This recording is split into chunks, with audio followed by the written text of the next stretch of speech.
Bismillahirrahmanirrahim. Assalamualaikum warahmatullahi wabarakatuh.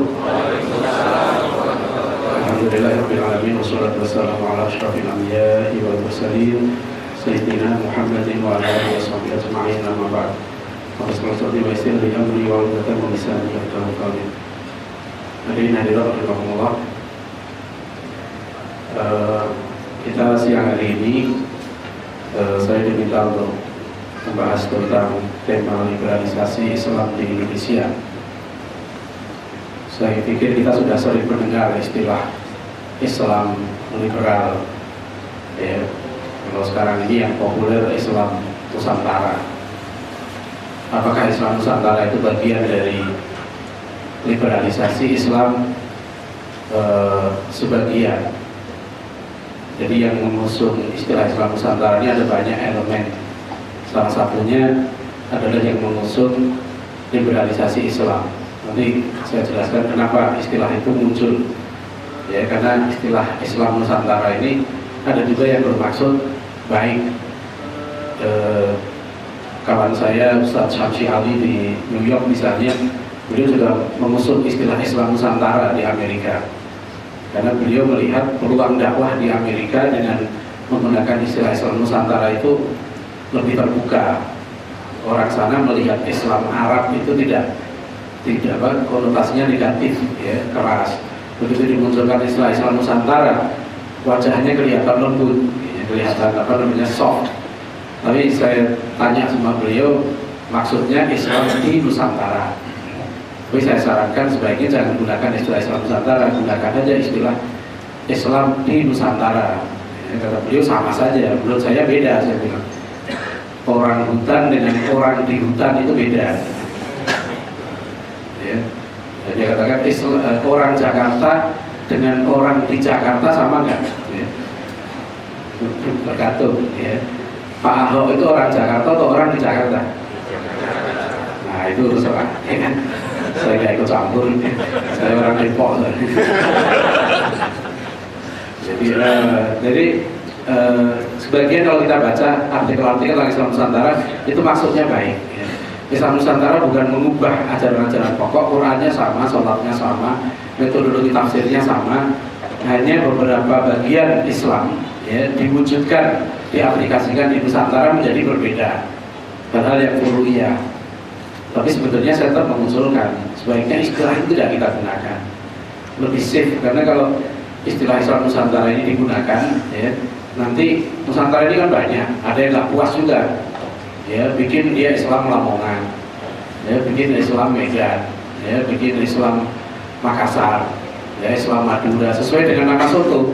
Ya, jadi kalau apa namanya nama soto kan juga banyak, ya, jadi boleh saja Islam Betawi, ya kan, tergantung. Kalau maksudnya itu, coraknya berbeda-beda. Karena Islam ini satu-satunya agama yang satu. Ya. Saya memang sering berdebat dengan para profesor yang mengusung Islam yang beragam. Profesor Azmadi Azhar termasuk yang menulis artikel khusus tentang Islam Nusantara adalah kita. Saya pernah panggil dengan beliau di Jakarta Islamic Center dan tetap sampai akhir acara nggak ketemu pendapatnya. Saya mengatakan Islam satu. Beliau mengatakan Islam tidak satu, ya, jadi Islam itu banyak, gitu. Jadi kalau begitu pakai S, bukan Islam kan? Islam itu satu. Kalau banyak berarti Islames, kan, gitu, ya. Padahal Islam itu satu. Saya bilang di dalam yang satu itu ada perbedaan. Tapi Islam itu satu Qurannya, satu nabinya, satu kiblatnya, satu cara sholatnya, dan lain-lain. Dan bahkan hadirin rahimahullah, Islam itu satu-satunya agama yang masih satu. Ya, kalau kita belajar agama Hinduism, ya, dalam agama Hindu itu banyak sekte-sekte yang tidak sama satu dengan yang lain. Makanya sebetulnya Islam itu tidak pernah dalam sejarahnya dikasih nama lokal, dilokalisasi, gitu ya. Kan ada lokalisasi pelacuran, lokalisasi minuman keras, ya kan? Ada yang mau melokalkan di situ. Nah ini ada yang mau menggunakan istilah lokalisasi Islam. Ya, jadi Islam itu dilokalkan, ya, dengan local wisdom. Nah ini tidak pernah terjadi, ya, meskipun 1400 tahun lebih Islam itu berkembang di Indonesia dan di berbagai dunia. Dan yang bawa agama Islam dulunya orang-orang Arab, orang Arab tidak pernah bawa istilah Islam Arab, dan kita pun tidak merasa diarabkan. Makanya dulu lihat ya, bagaimana kebijakan ulama kita dalam mengembangkan Islam. Islam di Persia misalnya itu tetap, ya, bahasa Persianya tetap. Islam di Nusantara bahasa Melayunya tetap, tidak diubah. Islam di Pakistan dan India bahasa Urdunya tetap, tidak diubah dari bahasa Arab, bahasa komunikasinya, ya. Islam di Turki tetap bahasa Turki yang digunakan. Semuanya pakai huruf Arab. Ya, jadi tidak semuanya wajib diarabkan, tidak. Karena beda. Ya, Arab dengan Islam itu beda. Tetapi memang Islam tidak bisa dipisahkan dari Arab. Karena Al-Quran dan Hadis dalam bahasa Arab. Rasulullah orang Arab. Ya, tapi kan kita tidak diwajibkan oleh Rasulullah pakai jubah. Kita sudah paham dari dulu. Kita sudah paham mana yang bagian ad-dinul Islam dan mana yang budaya Arab. Ya, sudah paham itu. Ya, jadi ini makanya tadi saya katakan, nanti kalau kita lihat ya, liberalisasi ini ada sebagian yang orang-orang liberal sekarang menggunakan istilah Islam Nusantara untuk menundukkan ajaran Islam sebagai bagian dari budaya. Nah, sekarang kita lihat apa sih sebenarnya yang dimaksud dengan liberalisasi agama. Karena ini masalah bukan hanya kita. Semua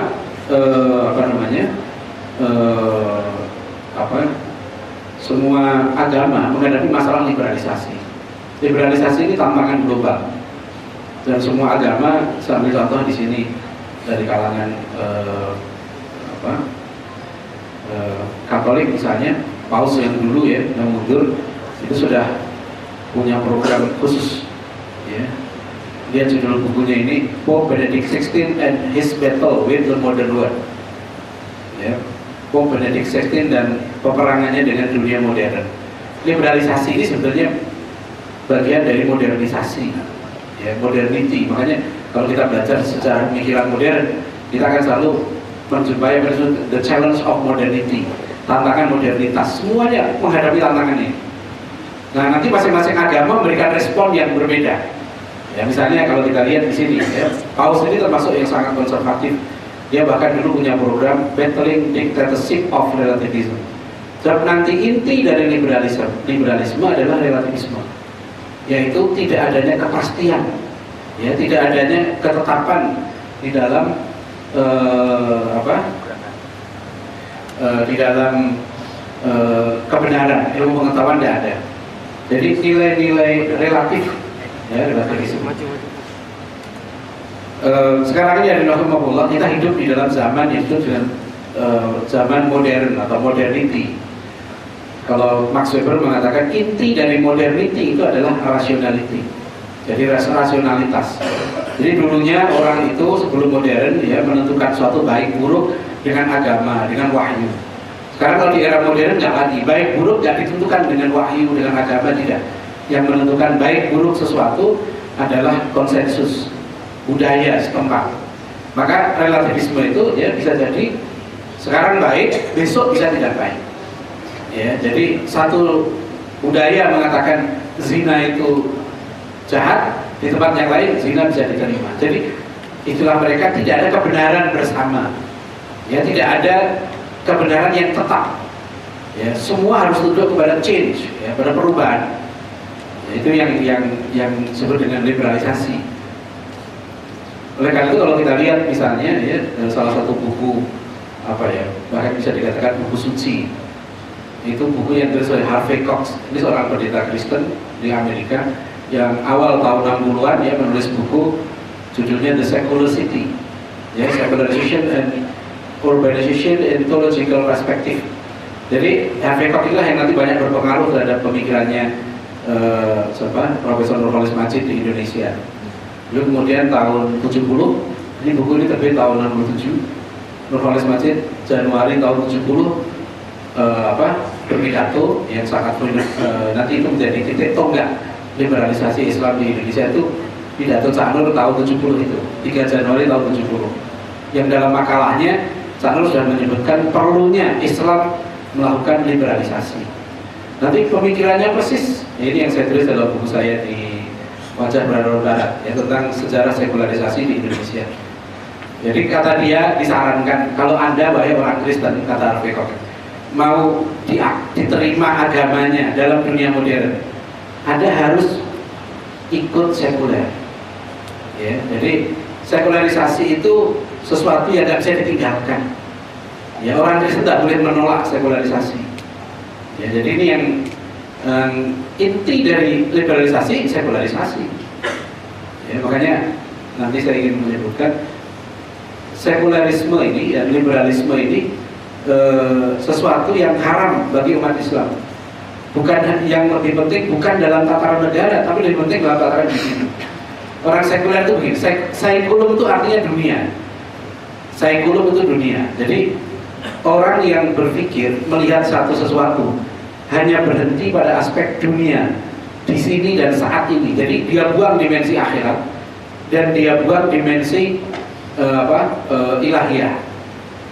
Ini contoh begini, ya, kalau ada ilmuwan, dia ilmuwan meneliti tentang sel, ya, dia ahli sel, dia melihat di mikroskop, ya, kita tanya, menurut Anda sel itu makhluk hidup kan?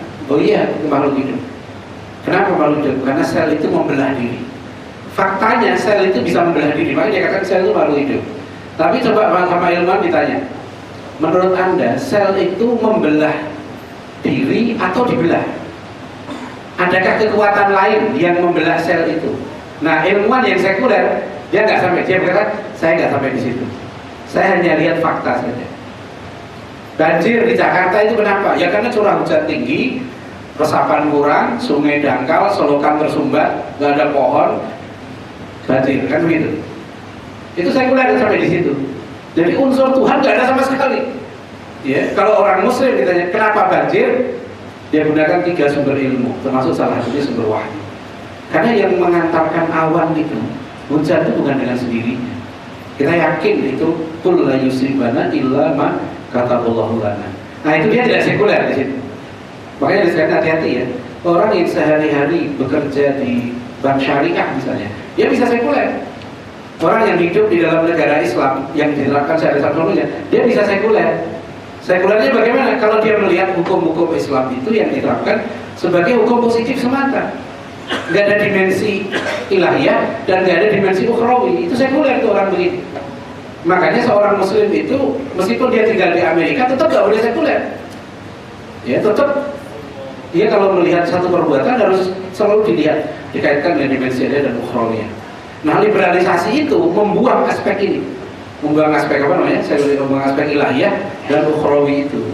Ya, makanya kalau orang melihat dia jabatan gitu ya, dia jabatan. Itu kalau dalam dimensi seorang muslim yang paham betul tentang dimensi ilahiyah, akan dimensi amanah dan akhirat, nggak gampang orang itu menerima jabatan.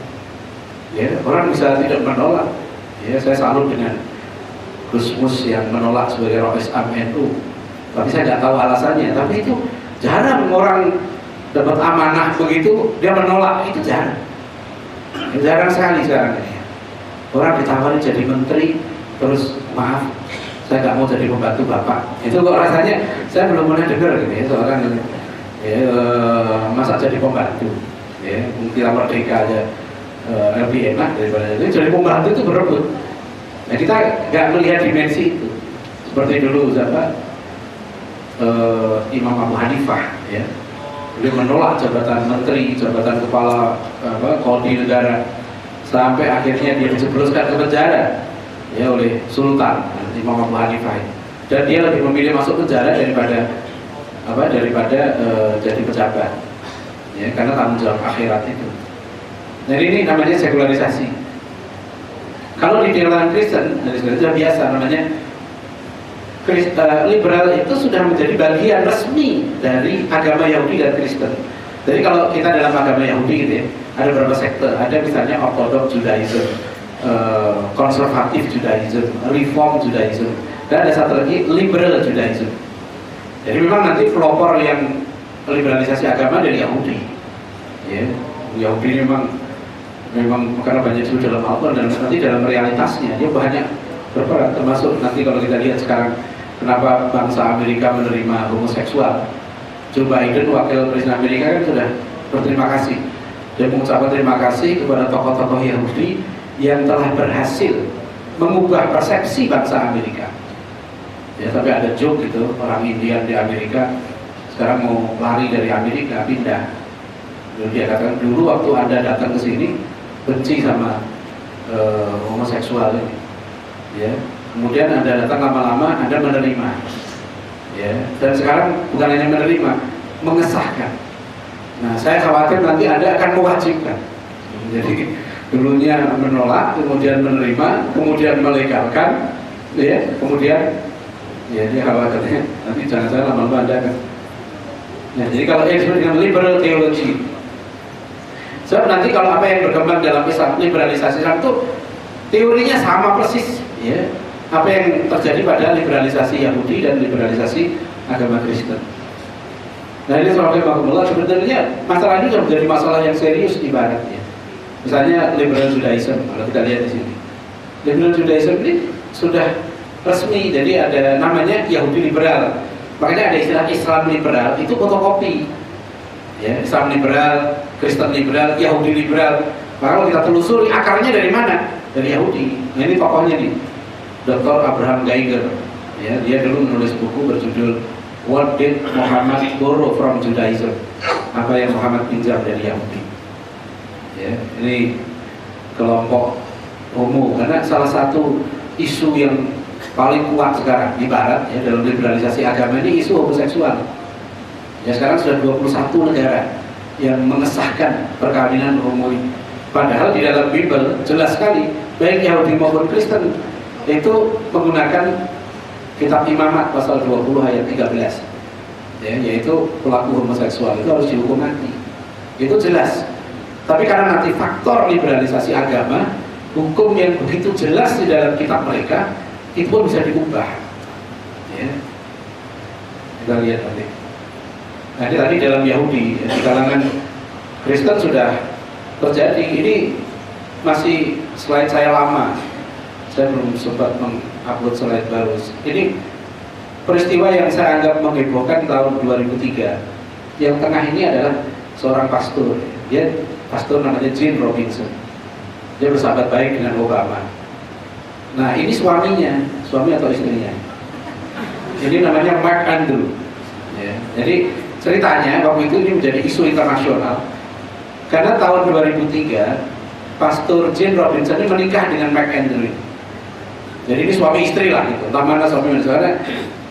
Saya beberapa kali seminar di Malaysia dipanel dengan seorang mantan homo.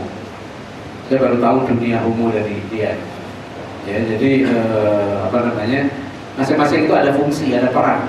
Ya, jadi ada peran atas, peran bawah lah, kira-kira gitu. Jadi itu hanya mereka yang tahu. Ya, bagaimana membagi perannya. Ya. Ini pasangan suami istri, Mark Andrew dengan Gene Robinson. Nah, mereka hidup 14 tahun serumah. Ya, ceritanya itu. Dia pastor. Kemudian tahun 2003 ada pemilihan uskup. Uskup itu kepala pastor tingkat negara bagian. Jadi udah tinggi jabatan orang homo ini. Dia sudah pastor homo. Akhirnya voting tahun 2003 menang gitu. Akhirnya dia diangkat sebagai pejabat gereja tingkat negara bagian. Itu tinggi. Ya, memang dia dari gereja Anglikan, ya, Anglican Church. Gereja Anglikan termasuk gereja yang sangat liberal, ya, gereja Inggris. Itu ini Anglican Church. Jadi akhirnya dia jadi uskup. Nah, yang melantik dia jadi uskup ini meletakkan topinya ini namanya Luther. Nah, itu dia ini Mark Andrew. Jadi nggak sembunyi-sembunyi, dia seorang blatant homoseksual. Saya bersyukur lah ini dikatakan di Islam.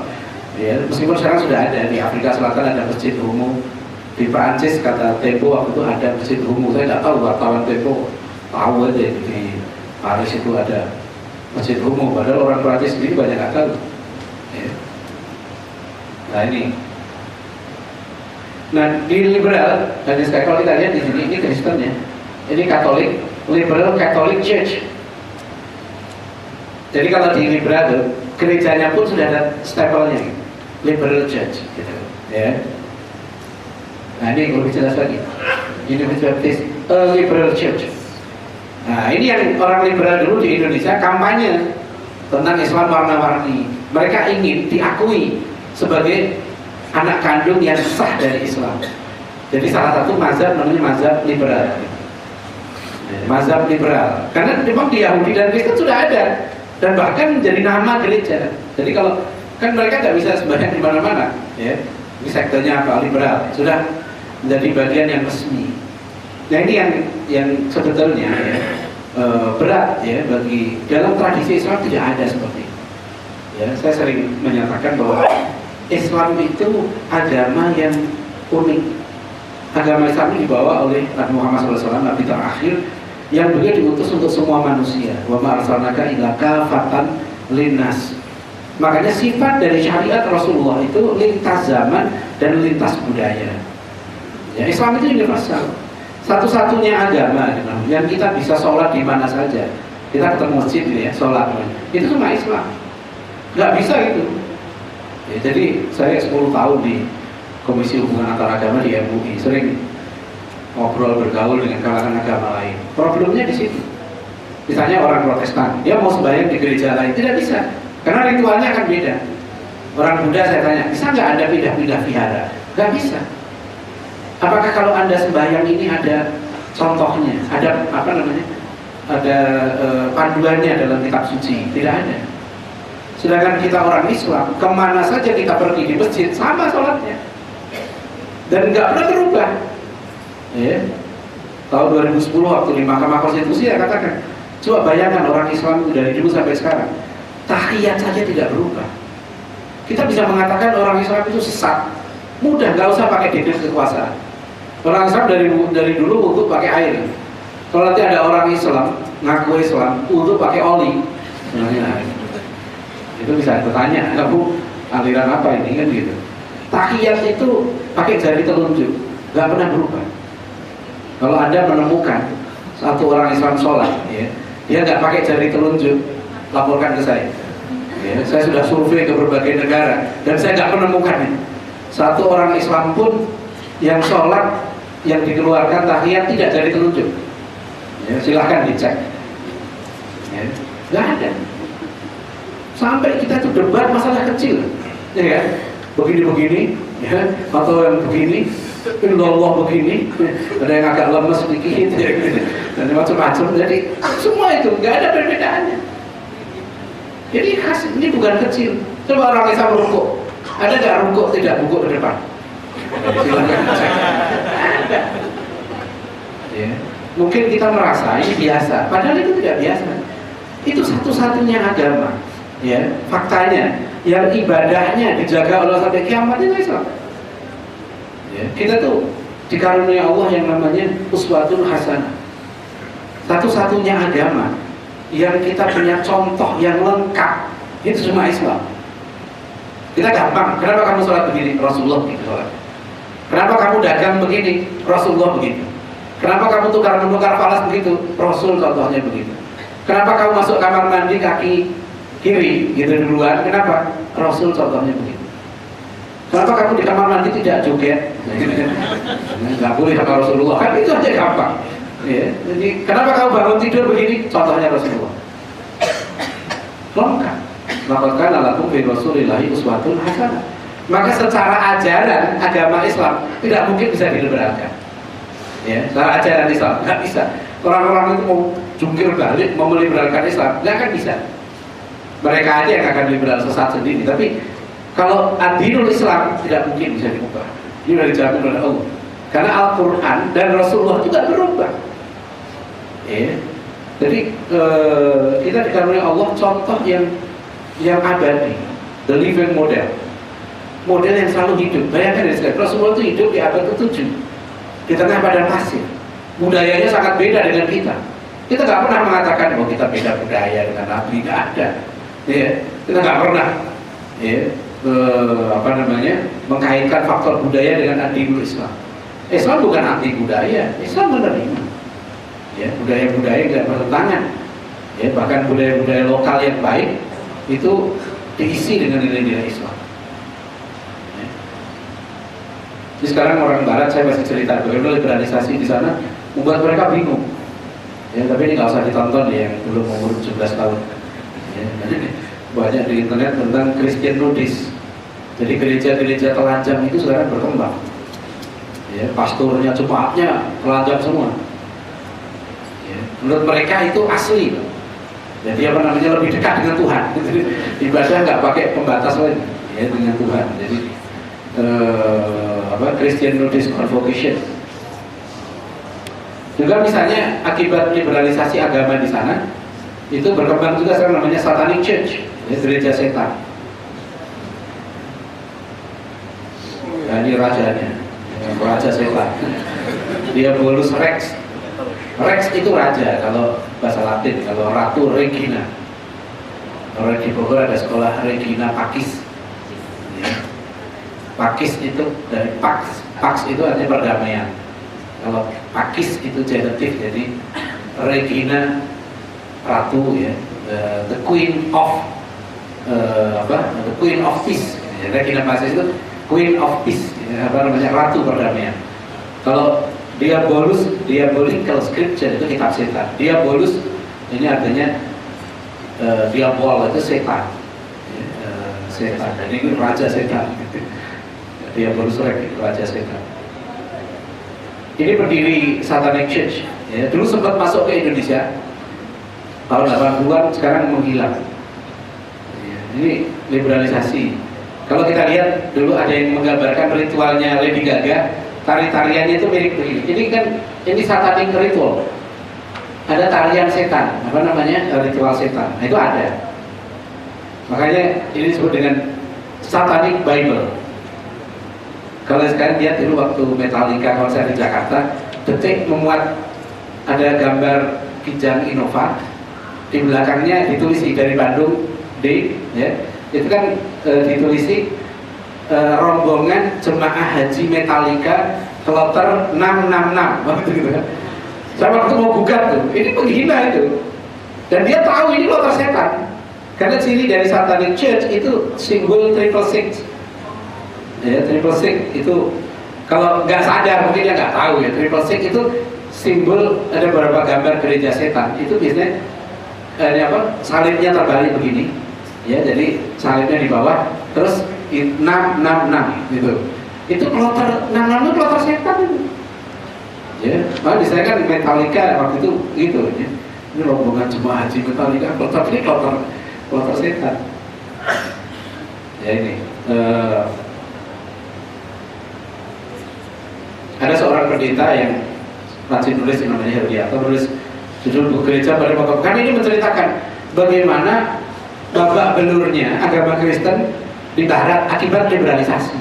Ya. Kenapa Paus tadi sampai dia mencanangkan melawan liberal itu? Karena memang satu sisi kita kalau nggak liberal nggak diterima di dunia modern. Ya, jadi waktu ada tokoh liberal di Indonesia menulis di orang, kalau politik sudah liberal, ekonomi sudah liberal, supaya kafah, Islamnya juga liberal, gitu. Jadi dia bilang mungkin kalau kita nggak liberal kita nggak hidup di dunia modern, gitu. Kira-kira begitu. Nah, kalau saya bilang untuk Yahudi dan Kristen bisa, karena mereka cultural religion. Kita Islam bukan cultural religion, kita bukan agama budaya, kita bukan historical religion. Islam itu agama yang sudah sempurna dari awal, itu bedanya. Kita bukan cultural, artinya begini, agama itu ritualnya berkembang sesuai dengan budaya. Kalau ada sekali lihat, setiap agama itu dulunya tumbuhnya itu dalam sejarah, itu namanya historical religion. Ritualnya juga berkembang, ya, dia hari rayanya berkembang. Kalau kita nggak berubah, ya. Al yauma akmaltu lakum dinakum. Hari ini telah aku sempurnakan bagimu agama. Ya. Ini dia. Kasihan orang-orang Barat juga sekarang ini, mereka kebingungan. Makanya mereka sekarang angkat isu tentang bahaya Islam, ya, karena luar biasa ya perkembangan banyaknya gereja-gereja yang dijual ya sekarang ini. Karena tingkat kedatangan gereja tiap minggu di Eropa itu rata-rata sekarang di bawah 2%. Di Inggris diperkirakan beberapa tahun lagi sudah di bawah 1%. Jadi banyak sekali yang sudah tidak orang mereka rata-rata sudah ateis. Saya tunjukkan contoh. Ini tinggal siapkan dana aja untuk beli gereja. Ya, ini banyak sekali.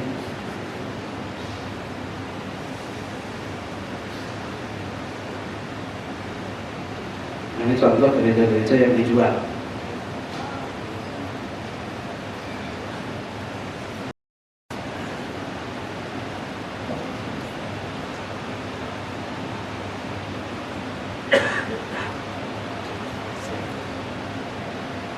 Boleh kalian nih, ya. Makanya for sale ini ini, kalau dijual, ini yang dijual banyak. Ini ada yang ngumpulin sampai ratusan gambarnya. Ya, alhamdulillah kita meskipun masjid kadang-kala di Jakarta ini sudah banyak masjid yang sudah katanya kalau subuh jamaahnya tinggal 3 saf, ya, tinggal Syafi'i, Syafi'uddin sama Syafi'uddin. Ini sudah nggak banyak 3 saf. Tapi nggak sampai dijual lah. Saya belum pernah lihat ya, mesti dijual. Alhamdulillah belum kayak ini for sale. Ya memang dampak sekularisasi liberalisasi begitu sekarang. Ini terjadi di semua agama. Ya. Nah, makanya ini harus ada pemikiran dari umat Islam untuk menanggulangi. Ya, ini tantangan. Hal seperti ini sudah menimpa agama lain. Ya. Jadi kalau nggak hati-hati umat Islam bisa kena dampaknya juga. Makanya ada yang berpikir pragmatis saja. Sudah ikut liberal saja. Sekarang kita nggak bisa kok kita hidup di dalam dunia modern begini. Ya. Nah, ini tokoh yang dulu pertama kali ya menggerakkan tentang liberalisasi. Sebetulnya Cak nggak seperti sekarang. Beliau masih halus liberal. Ya, sekarang udah lebih parah lagi, udah nggak terukur lagi. Ya.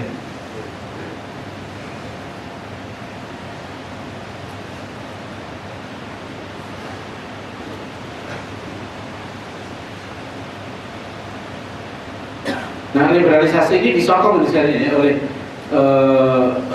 negara-negara besar. Sebagai contoh misalnya kalau lihat di internet saja, ya, perkembangan LGBT di Indonesia itu luar biasa karena gerakan LGBT di Indonesia ini diharapkan mengikuti ya seperti Amerika, seperti ini. Ini kan sudah kelompoknya Denny J.I. ini dengan dana yang besar ya. Mereka buat tagline-nya itu bagus ya. Dia tidak mengatakan liberalisasi Indonesia, tapi kata-kata yang dipakai itu indah sekali. Ya, Indonesia menjadi Indonesia tanpa diskriminasi. Ya, mereka buat buku, mereka buat film, ya, mereka buat sinetron, mereka demonstrasi di jalan. Indonesia tanpa diskriminasi. Jadi dalam buku ini kalau kita baca saya dalam soal agama tidak boleh ada aliran yang dikatakan sesat, menyimpang, nggak boleh. Ya, saya menjadi saksi ahli ini tahun 2010 tuntutan pencabutan Undang-Undang Nomor 1 PNP tahun 65, di mana undang-undang ini masih membatasi adanya agama yang diakui di Indonesia 6. Belum lama ini saya 2 kali diundang Menteri Agama membahas rancangan undang-undang perlindungan umat beragama, dan saya menolak, saya keberatan karena di dalam rancangan undang-undang ini yang baru ini itu ada pasal registrasi agama. Ya. Jadi ada 3 syarat untuk jadi agama baru, nanti akan dibuka. Kalau ini sahkan ya, mudah-mudahan enggak, saya sudah menolak. Syarat agama baru nanti didaftarkan di pemerintah. Itu 1, dia punya kitab suci dan ritual yang dianggap berasal dari Tuhan. Kemudian yang kedua, dia punya pengikut minimal 10.000. Nah, yang ketiga, dia punya majelis agama tingkat nasional. Ya, ini nggak sulit, yang saya bilang nanti Cherry Bell bisa jadi agama baru, Selain bisa jadi agama baru, 10.000 saja cukup. Yang penting dia punya kitab suci dan punya ibadah yang dianggap berasal dari Tuhan. Ya, sudah bisa daftar agama baru, nggak bisa dibayangkan nanti. Ya, saya usulkan ke Menteri Agama sudah saja, Kementerian Agama ini ngurusi nama agama saja. Bagaimana yang tidak masuk nama agama, nah itu dibicarakan di belakang itu. Karena tidak mudah ya.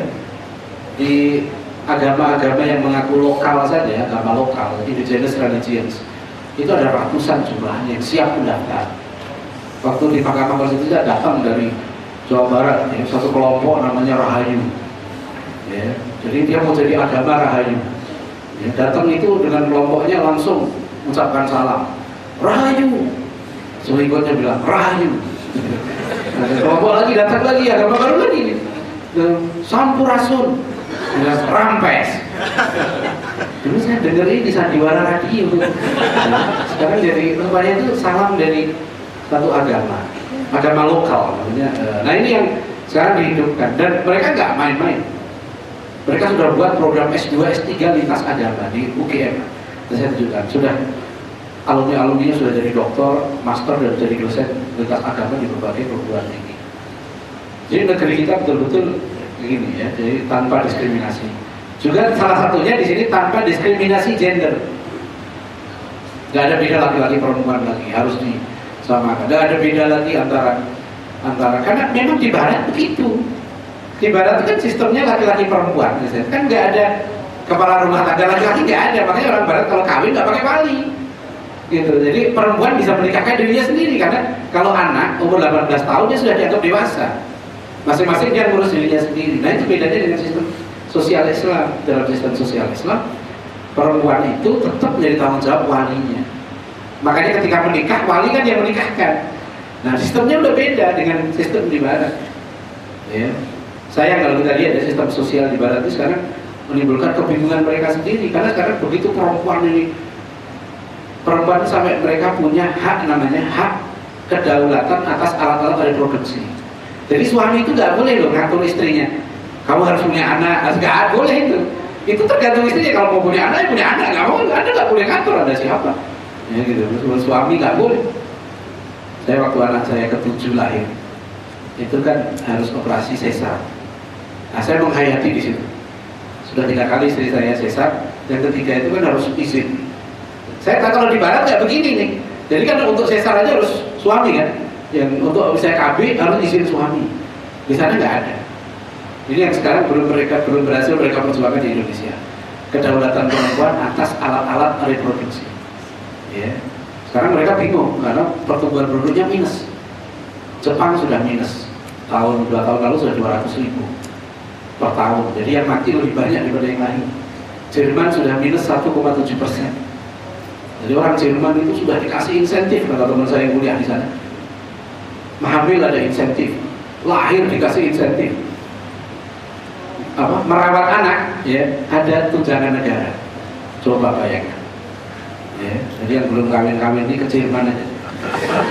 Kawin sama perempuan Jerman, udah ada tinggal zikir di masjid.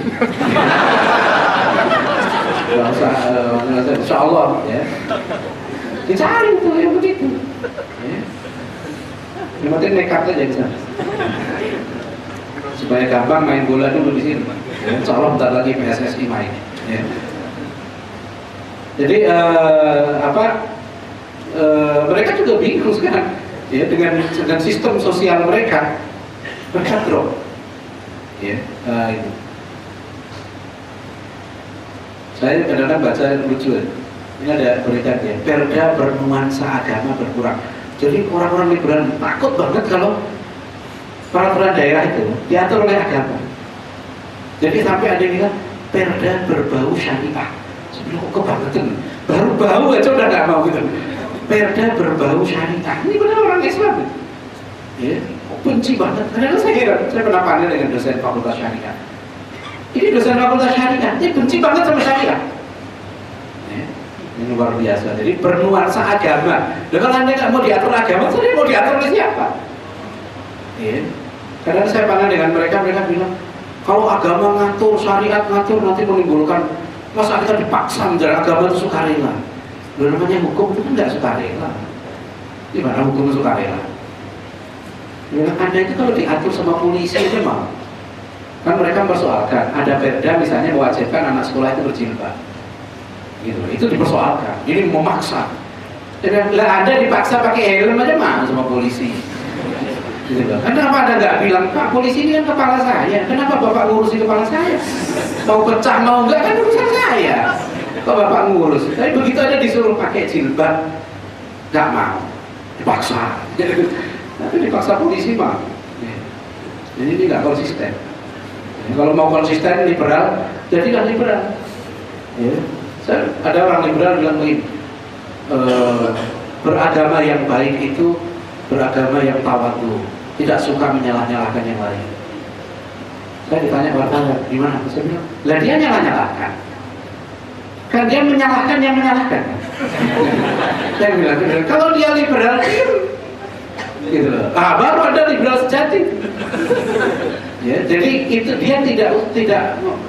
Kalau Anda mengatakan bahwa yang lain salah, ya kan, nggak boleh. Dan Anda juga sama mengatakan yang lain salah juga, kan begitu. Nggak konsisten. Mereka selalu bilang, jangan merasa pendapat sendiri yang benar. Udah dokter ada begitu. Kuliah jauh-jauh pulang ke Indonesia mengatakan hanya Tuhan yang tahu kebenaran. Saya bilang kasihan betul. Jadi Anda belajar dari kecil sampai jadi dokter itu untuk apa yang benar aja nggak tahu. Iya kan? Ya kalau orang mengatakan hanya Tuhan yang tahu kebenaran, berarti kan Anda nggak tahu bahwa ucapan Anda itu benar. Lah kenapa Anda ngomong? Kalau dia ngomong hanya Tuhan yang tahu kebenaran, kan dia merasa tahu bahwa Tuhan itu tahu yang benar. Berarti ucapan dia itu kan dia agak benar. Ya itu namanya self-defeating argument. Jadi itu argumentasi kuno di situ. Yang benar dia maksud ini hanya Tuhan yang tahu kebenaran dan saya. Nah itu benar. Gitu. Nah, itu kalau dia, tapi kalau dia mengatakan hanya Tuhan yang benar, berarti Anda juga tidak tahu Anda bukan Tuhan. Kalau nggak tahu dia ngaji, nggak tahu ngomong. Setiap orang pasti mengklaim dia benar, kan begitu, ya kan? Kalau sama dengan orang mengatakan semua manusia itu relatif pendapat, hanya Tuhan yang mutlak. Berarti pendapat Anda juga relatif.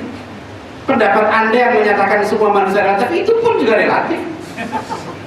Ya, jadi dia bunuh diri dengan pendapatnya.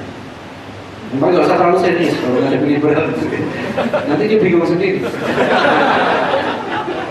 Ada mahasiswa saya bilang, ada yang mutlak Pak, semua relatif.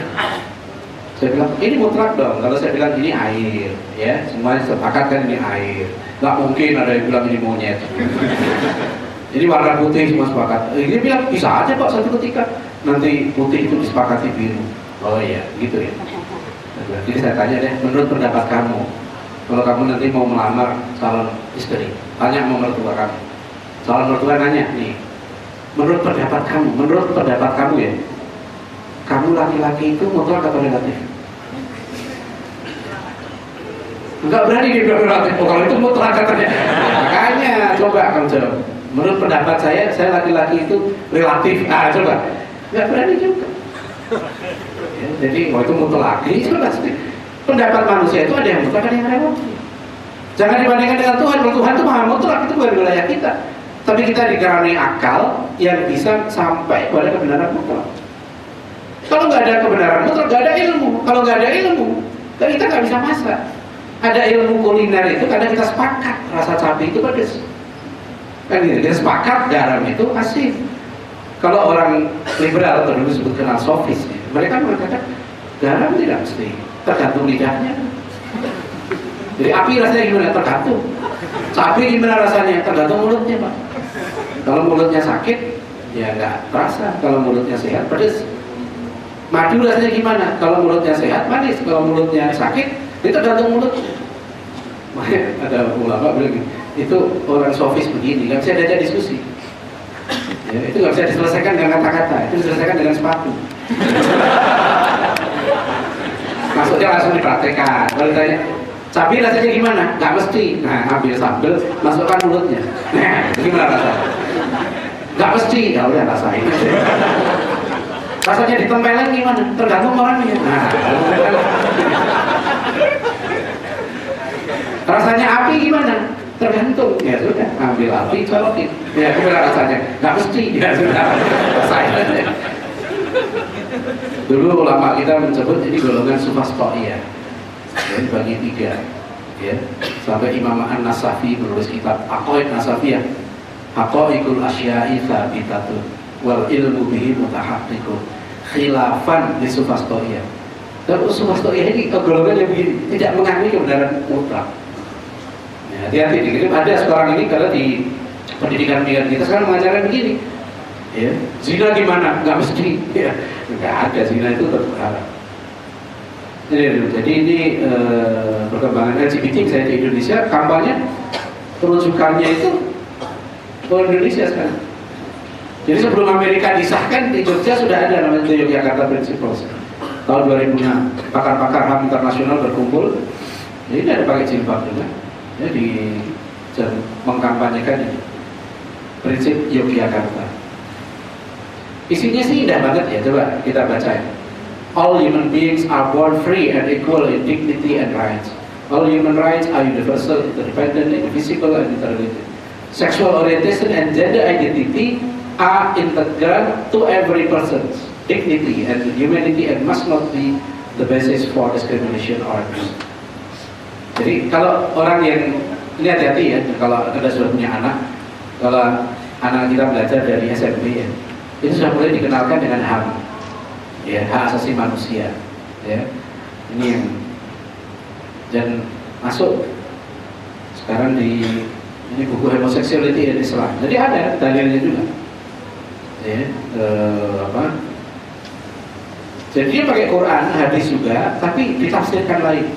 Yang ujungnya boleh, ya, perkawinan homoseksual itu sah. Komnas HAM tahun 2010 juga nikah beda agama. Ini termasuk melanggar HAM kan. Jadi melarangan perkawinan beda agama itu dianggap melanggar hak asasi manusia. Ya. Deklarasi Hak Asasi Manusia pasal 16 itu hak untuk kawin dengan siapapun. Gender salah satu pemikiran liberal yang luar biasa diajarkan sekarang dari sekolah sampai perguruan tinggi. Pusat-pusat studi gender berdiri, ya. Karena ini mengubah struktur. Yang ingin saya sampaikan pada kesempatan ini secara ringkas adalah yang perlu kita waspadai adalah jangan sampai gitu ya, paham ini itu bisa mengajarkan istri durhaka sama suami.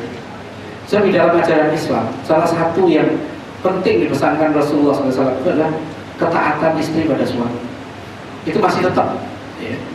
Jadi nah sekarang kalau dengan konsep gender equality itu orang bisa menghilangkan konsep ini, ya. Kalau saya ditanya kenapa harus begitu, ya memang Allah itu mengaturnya begitu, ya. Bukan berarti kemudian boleh menindas, tidak boleh, ya, karena Rasulullah sendiri contoh terbaik bagaimana memperlakukan istri-istri beliau. Ini tadi yang saya sebut ya, jadi masuk buku-buku pelajaran gender ini dari tingkat dasar sampai menggugat peran ibu. Ya, misalnya, kenapa ibu itu harus, jadi fikih itu disesuaikan dengan kesetaraan gender. Jadi hukum fikih berbasis kesetaraan gender, ya, mulai diubah. Saya ada mahasiswa saya sudah nulis buat disertasi meneliti kurikulum gender di UIN Jakarta. Ada beberapa buku ajar yang jelas, misalnya menggugat sampai menggugat kepemimpinan laki-laki dalam rumah tangga. Ya, ini sudah diajarkan di program-program tinggi. Nah, saya kira rahimahullah ya, waktunya sudah sempat. Memang ini sebenarnya minimal 4 jam harus bicara ya, tapi sejarahnya, pemikiran-pemikirannya. Tapi saya kira gambaran intinya adalah yang namanya liberalisasi Islam atau liberalisasi Yahudi Kristen itu meletakkan ajaran agama dalam konteks budaya, harus tunduk pada budaya. Budaya itu kan hasil cipta rasa karsa manusia. Budaya itu kreasi manusia. Makanya Islam dan agama lain yang diliberalkan ya harus tunduk, gitu. Termasuk tadi kan hukum gender, hukum dalam bidang feminisme, hukum dalam homoseksual dan seterusnya itu harus diubah. Nah inilah tantangan kita sekarang kita hadapi. Jadi nanti kita akan ke depan ini gitu ya, itu akan terus menghadapi problem-problem seperti ini, ya, pengesahan. Tapi yang paling penting yang sebelum saya ini ada tentang akidah. Ini yang paling penting, tentang pluralisme. Karena inti juga dari gagasan liberalisasi agama adalah pluralisme agama. Ini contoh disertasi doktor di UIN Jakarta, judulnya Satu Tuhan Banyak Agama. Ya, jadi agama apapun semuanya dikatakan jalan menuju Tuhan yang sama, hanya beda jalan saja. Cara nyembahnya beda, tapi intinya semua menuju Tuhan yang sama. Seperti filmnya Hanum, film Tanda Tanya.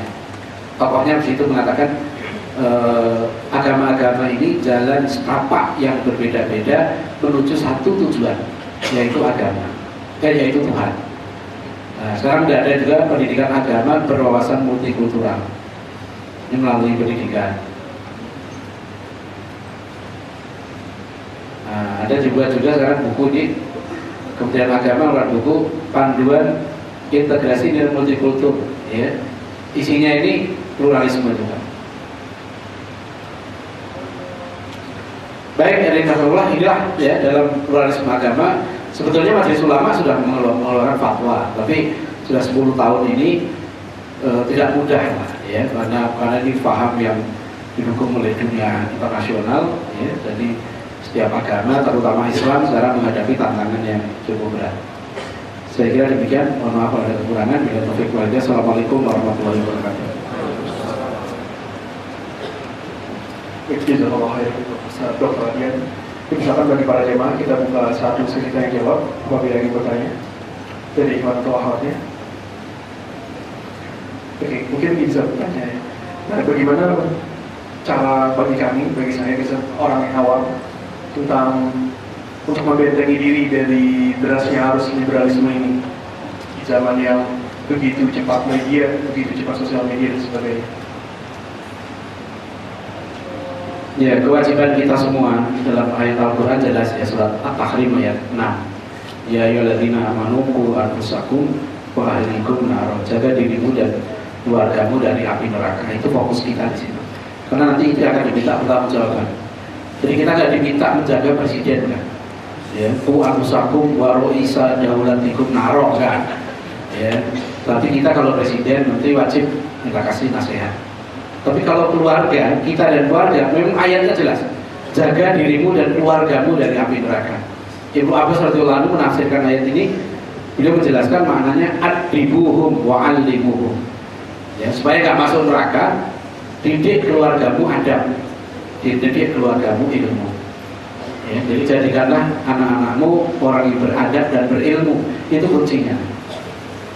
Ya, bagaimana adab dan ilmu tentu cukup panjang, tapi adab yang terpenting adalah kita harus menanamkan tauhid seperti Luqman. Baca aja surat Luqman ayat 12 sampai 19. Itu adab yang diajarkan Luqman pada anaknya. Ya, adab pada Allah. Ya bunayya la tusyrik billah inna syirka la dzulmun adzim. Kemudian adab pada orang tua. Kita wajib mendidik anak-anak kita taat pada orang tua. Kasihan kalau orang tua, kasihan kalau anak gak taat sama orang tua. Bukan orang tuanya yang kasihan, anaknya itu yang kasihan. Ya, karena dia nanti masuk neraka. Makanya orang tua harus berusaha keras mendidik anaknya dengan adab tadi dan dengan ilmu. Jadi kuncinya supaya kita terus ya nggak ada pilihan, memang harus tolabul ilmi. Yang kedua, kita menjaga pergaulan, terutama anak-anak ya, karena anak-anak sekarang ini semua pegang handphone, pegang alat komunikasi. Kita wajib tahu apa yang dibaca ya. Buku-buku pelajaran. Anak saya sudah kuliah sekarang 3 orang, jadi saya merasakan makin berat. Kalau anak saya, kamu kuliah apa? Antropologi. Mana bukunya mana? Biasanya saya harus cek itu satu-satu. Kamu kuliah apa? Psikologi perkembangan. Apa ininya? Apa yang diajarkan? Kamu kuliah apa? PKN, pendidikan luar negara. Apa yang diajarkan? Sering itu ngajak diskusi anak-anak. Ya, terutama kalau anak nanti sudah SMA. Sudah SMA biasanya nanti agak berat. Ya, dia sudah dapat informasi-informasi dan yang saya jumpai kadang-kadang orang tua nggak ngerti bagaimana menghadapi tantangan pemikiran modern. Jadi memang ini kalau saya sarankan harus serius ya mengkaji sampai kita paham akidah Islam, kita juga harus paham tantangan pemikiran modern ini. Ya, terutama masalah liberalisme, tadi sekularisme, isu-isunya nggak banyak, terutama relativisme, kemudian dekonstruksi syariah tadi, kemudian Al-Quran dan hermeneutika, kemudian pluralisme, ya, human right, hak asasi manusia. Jadi kalau saya ada kuliah namanya Islamic Worldview 1 semester, nah itu memberikan kerangka berpikir bagaimana kita menjaga iman dan akidah kita ya dalam era modern. Dan yang terakhir doa. Jadi ilmu, pergaulan, ya kedua, pilih teman yang baik, karena teman sangat berpengaruh. Yang ketiga, doa. Ya, yang menyelamatkan kita ini bukan kita sendiri, tapi kita Allah. Selalu kita berdoa. Begitu juga keluarga kita. Kita selalu berdoa, mendoakan anak-anak kita supaya selamat. Jadi itu ya kuncinya. Terima kasih.